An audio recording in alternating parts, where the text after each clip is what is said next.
So I think we'll get going here. I'm just going to start by kind of walking around Google Meet. So what we're kind of looking at right now. Google Meet has really tried to evolve in the last month or so as the need to use a video conferencing platform, that demand has really blown up. And you've probably heard of Zoom and Google Meets and maybe something to do with Microsoft Teams. We use Google Meet because we can use it under the Google Apps for Education domain. And the domain for Collingwood is mycw.org. And what that gives us is some more stringent privacy laws around how that information is collected. So when it comes to doing these video conferences, that was the main reason we went with Google Meet. It's also fully integrated into Google Apps. So you might have seen lately there was an update that integrated Google Meet into Google Classroom. Now, if you aren't using Classroom, then that doesn't matter, but it's really handy how all of the platforms speak to one another. And that was another key reason why we used it. So I showed you a little bit already, but just to show you around kind of what the teacher would see as the host, I'm just going to present my screen and I'll kind of flip-flop back and forth doing this.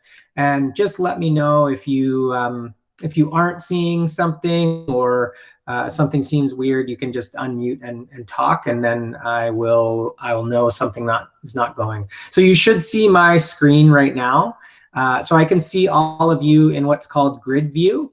And we've asked if you're using a laptop, your child's using a laptop, to install an extension called grid view. And basically that allows me to see everyone that has joined the Meet. So that's a really nice feature for not only the teacher, but also the students. They can see each other. And as we know, one of the biggest kind of difficulties, challenges with home learning is that kids are not connecting the way they normally are. And I don't know about you, but I have a son in grade 3, and I can definitely notice a change in behavior with that disconnection. So any way that they can connect is definitely going to help. So grid view is, like I said, it's a Chrome extension. So it lives actually up here on my screen, that little kind of grid view, if you can see it.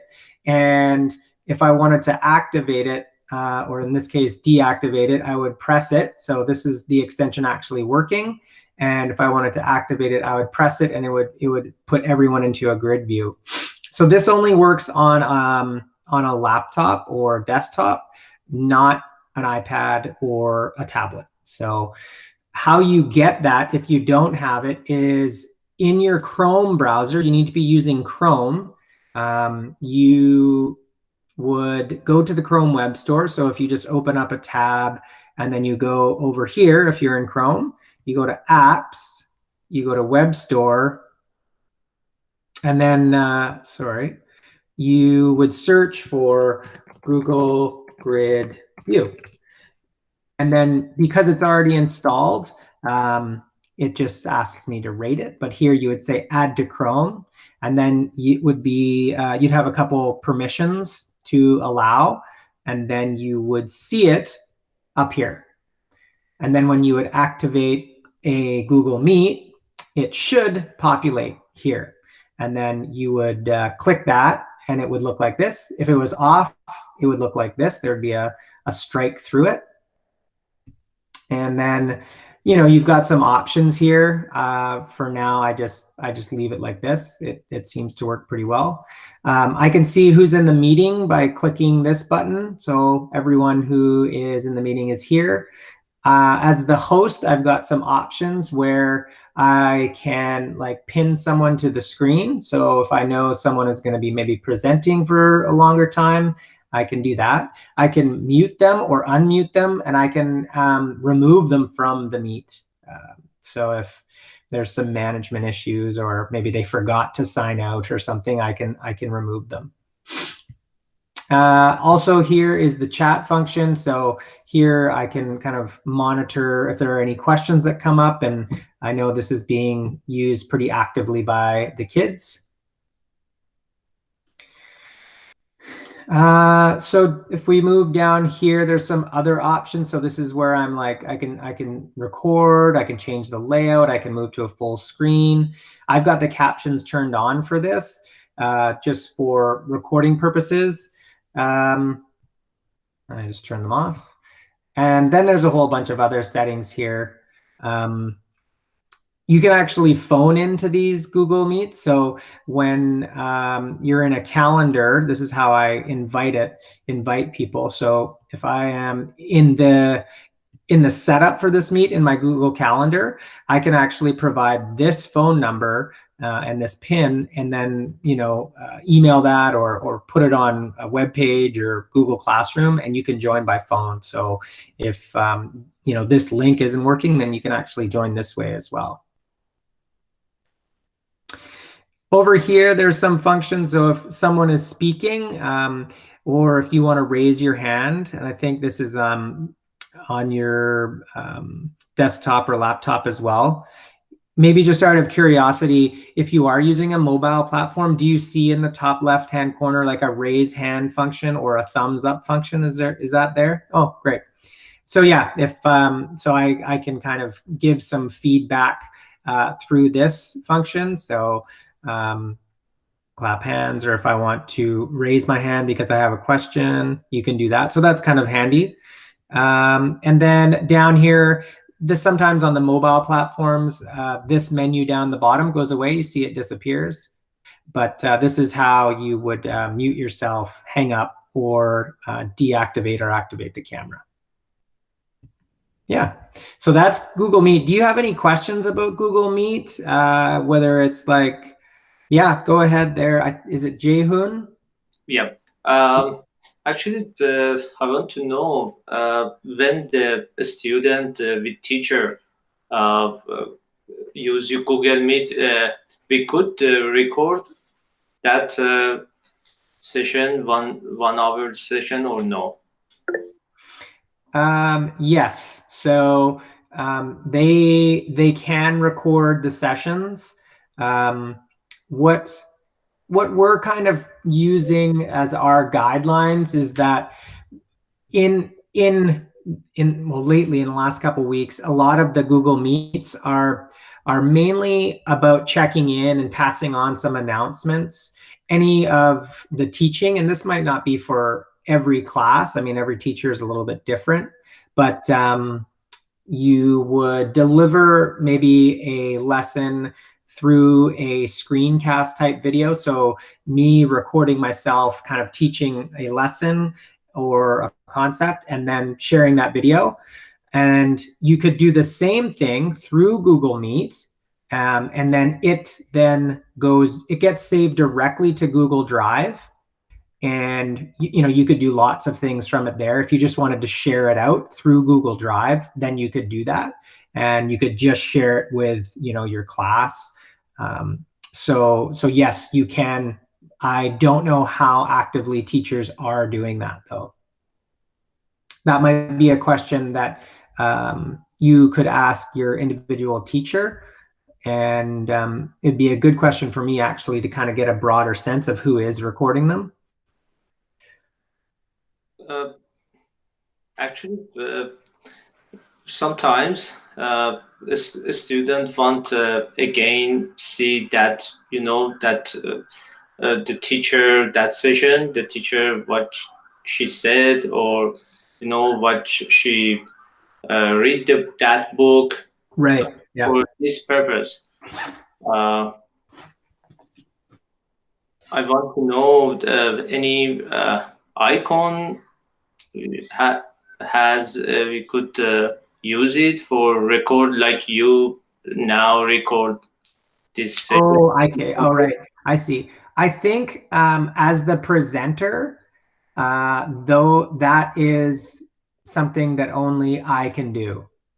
So the presenter would be recording and then sharing out after that.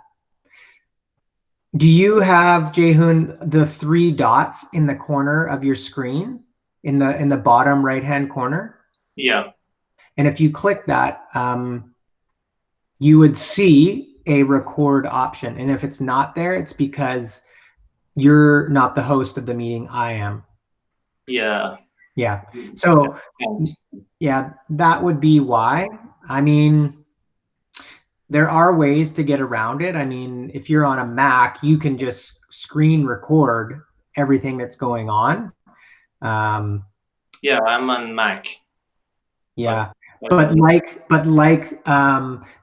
I did at the beginning, I would be asking the class for consent. So I'm just going to show you, like if I press Control Command 5, I can record the entire screen.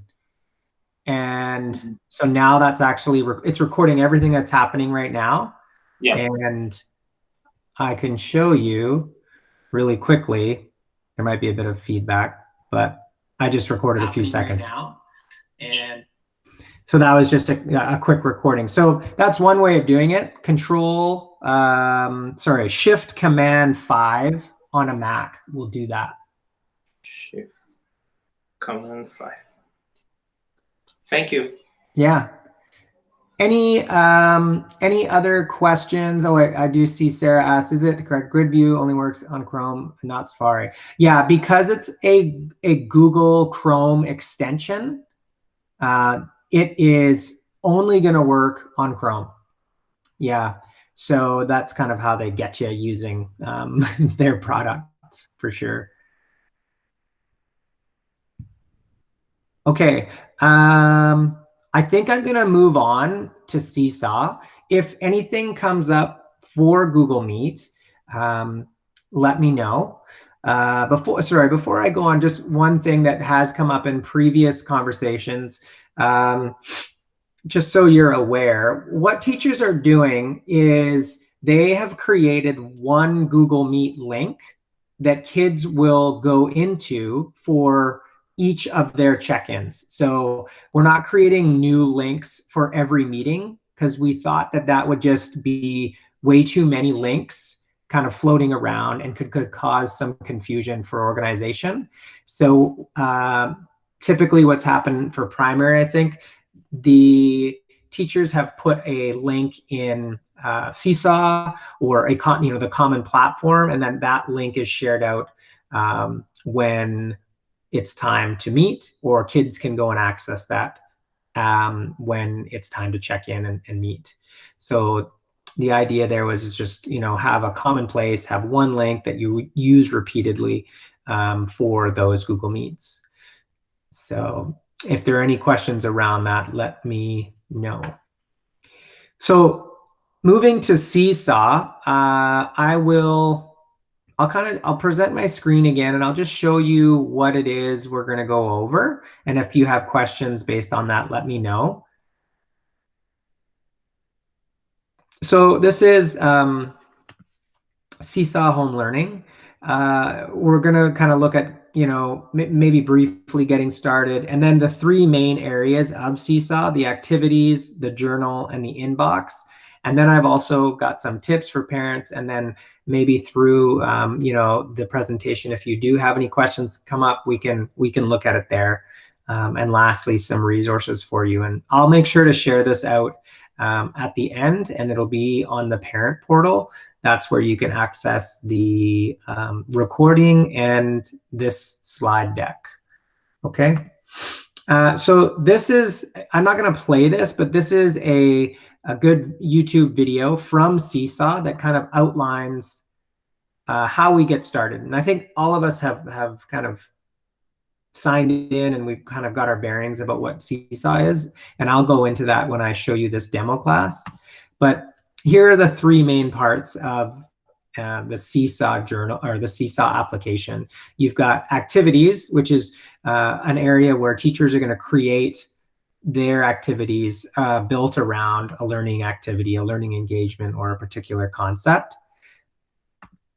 you have the journal, which is basically like a running record of all of the activities that your child has done. And then the inbox is simply a place where messages are delivered from your teacher or from teachers. These messages can be directed at the student, at the family, or the student and the family. So these messages will also be sent to the email address that is connected to the Seesaw account. So that email, if the teacher has the family sharing on, then that's where it would turn up. Okay, so I think what I'm going to do is just jump into the demo account if there aren't any questions. Okay. So let's see.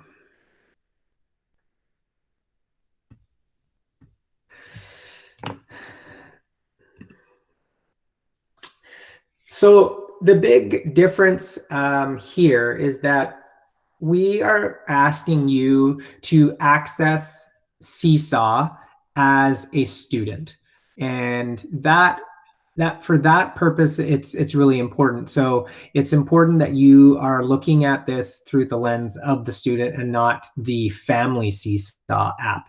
You can definitely still use that, but I think to be most effective in supporting your children, your child, you are going in there and you're seeing exactly what they're seeing. So you best understand what the app looks like and how to navigate it. So this is the activities tab.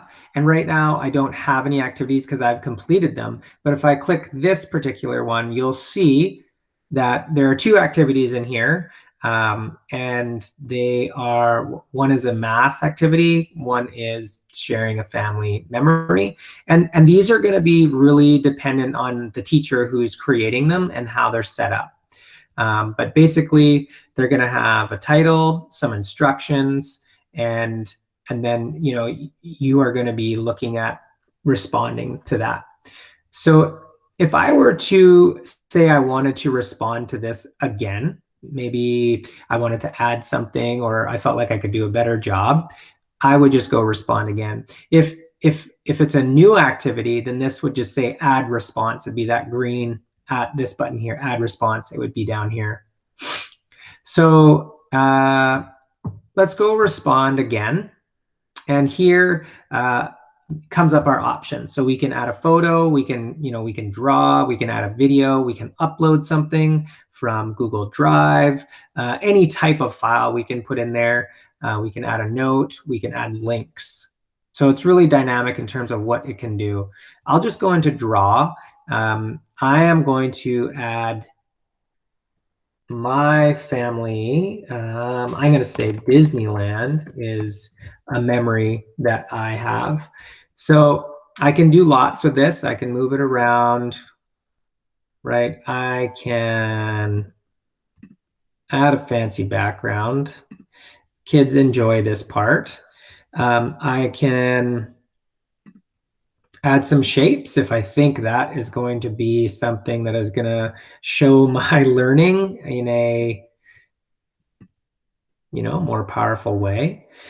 If I wanted to narrate something, I would press this microphone and I would talk about what my memory was. So my memory, family memory, was going to Disneyland with my 3-year-old and my 8-year-old and my 2-year-old last Christmas. It was amazing. The roller coasters were terrifying. I pressed that little green check mark up there. I can play it. What my memory was. So my memory, family memory, was going to I can re-record if I don't like it. So there's some options there. If I wanted to add another page to it, so if I kind of wanted to tell a story, I could go here and add another section, and that would all be within that particular activity. And when you're done, again, you just click that, it uploads, and you'll see here that it's then waiting for teacher approval. And this setting is likely activated on your account, where your teacher is going to want to go and look at that, maybe do an assessment, and then approve it so it is then shows up in your journal. So you'll see here that it's there. The teacher has not approved it yet. So this is where everything kind of shows up.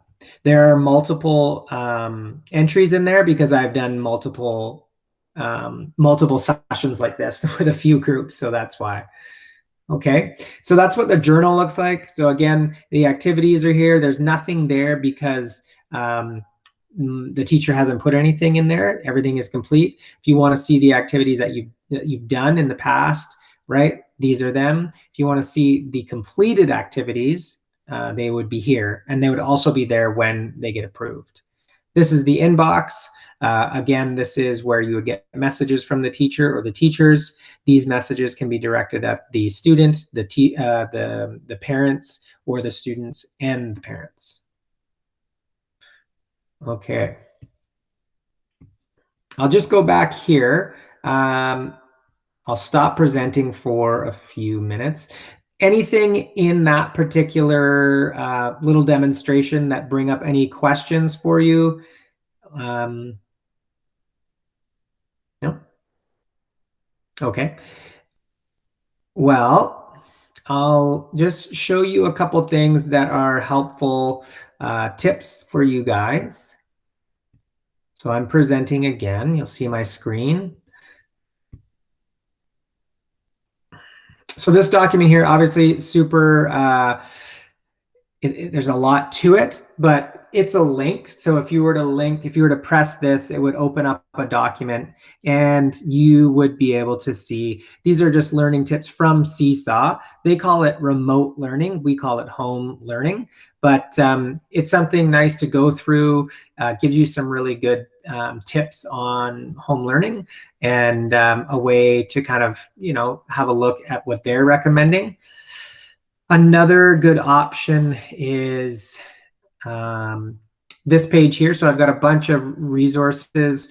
If you go to this one, for example, this is a YouTube playlist. So it goes on from everything from how to get started with Seesaw, a welcome kind of overview, logging in with email or a Google account, the home learning codes, which I think you guys are all using it from a tablet, how to take a photo, and so on and so forth. Lots of different resources in there. So feel free to use that link. I mean, if you just go onto YouTube and type in Seesaw for home learning, you will likely find this particular playlist as well.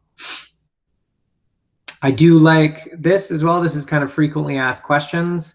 So looking at, home learning codes, sometimes, the app isn't working properly and all it needs to be is updated.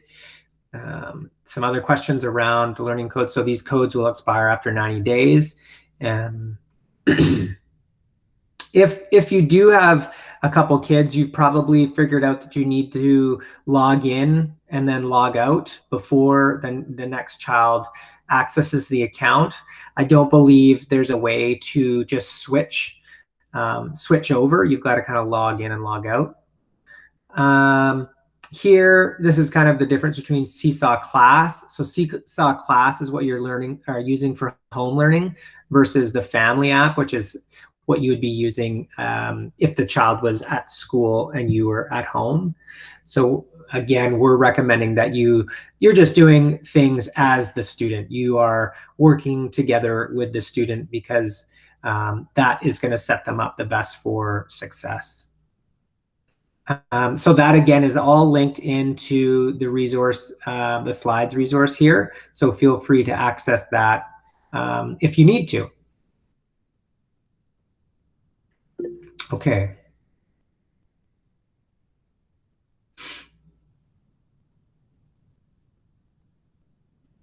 Okay, a question came up here.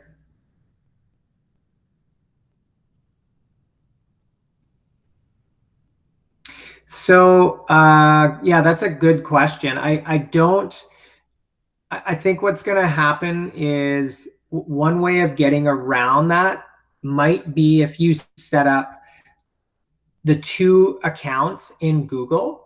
So you can see, I'll share my screen with you again so you can kind of see what I'm talking about.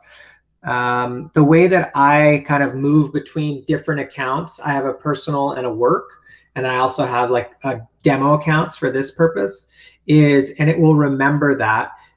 Google will remember that if you have the feature that kind of remembers the passwords.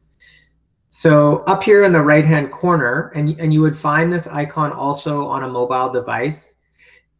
This represents my work account. If I click on it and move down here, I have Gareth, which is my personal account, and then my test account. Now, if this sync is on, then it will remember what you've done on a laptop, and then it'll remember that on an iPad. It needs to be synced, otherwise they won't be connected. So when it's synced, things like passwords and bookmarks are all connected, which is really handy. So you can see, for example, this is my bookmarks bar in my work account. Well, that's different than my personal account. So if I were to just go over to my personal account, you can see I've still got a lot going on, but the bookmarks are the same. The bookmarks are different, sorry.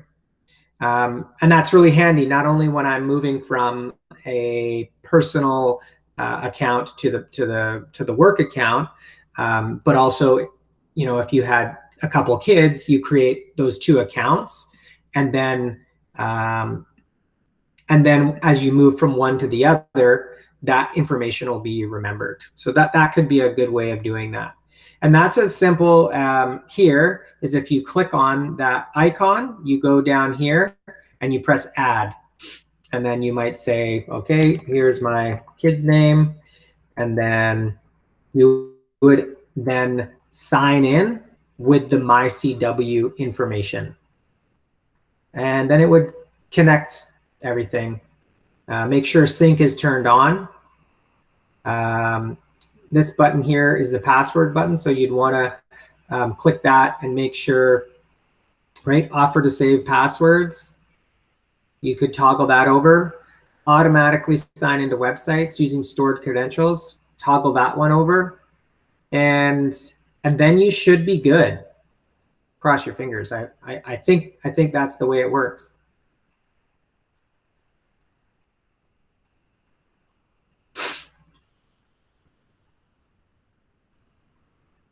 Yeah, that's a good question. I imagine, even with 2 kids, moving back and forth, it can be a lot of passwords, re-entering and going and finding them.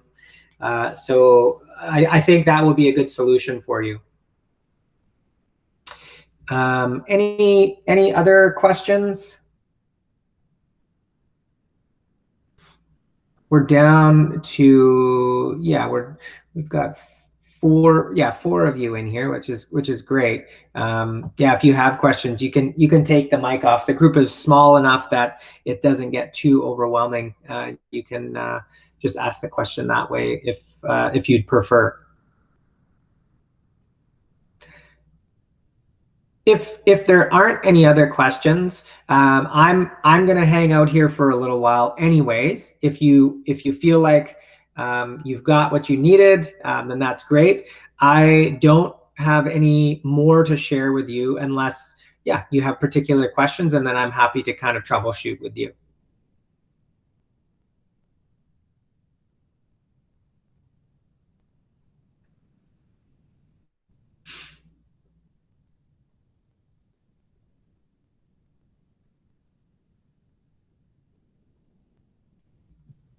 Yeah, for sure. So my email address is gareth.ronald-jones at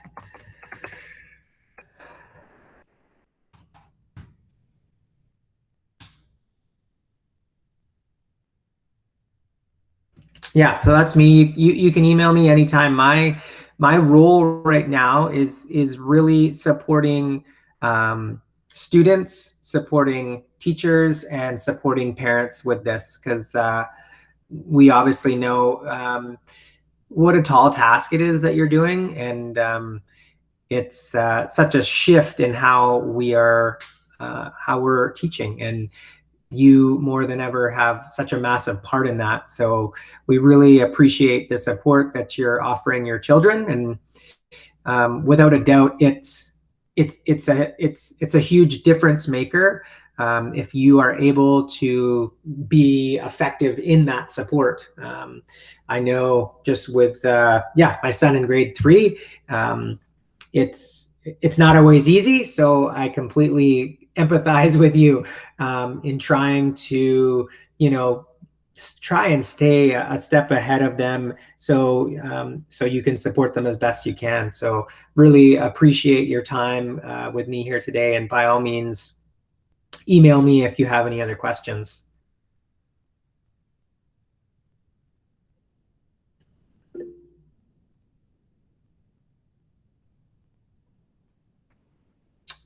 Yeah, you're most welcome. Thanks.